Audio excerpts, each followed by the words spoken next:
সকলের কাছে আমরা এই ফ্যামিলি কার্ড নিয়ে যেতে সক্ষম হব ইনশাআল্লাহ। আমি এই কার্ডটা পাইছি একটা স্বপ্নের মতন, আমার অ্যাকাউন্টে টাকা চলে এসেছে। বিএনপির নির্বাচনী প্রতিশ্রুতি অনুযায়ী আজ থেকে ফ্যামিলি কার্ড প্রদান শুরু হলো। এই কার্যক্রমের প্রথম পর্যায়ে দেশের 37,564টি পরিবার ফ্যামিলি কার্ডের আওতায় আসবে।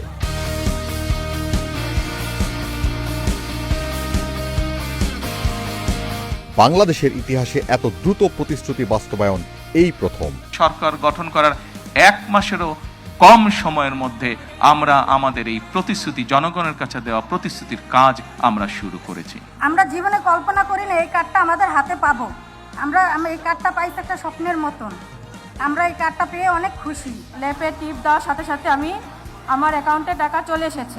এই উদ্যোগ কেবল সাধারণ মানুষের উপর থেকে আর্থিক চাপ কমাবে না, বরং দেশের সামাজিক সুরক্ষা কাঠামোকে এক নতুন উচ্চতায় নিয়ে যাবে। করব কাজ, গর্ব দেশ, সবার আগে বাংলাদেশ।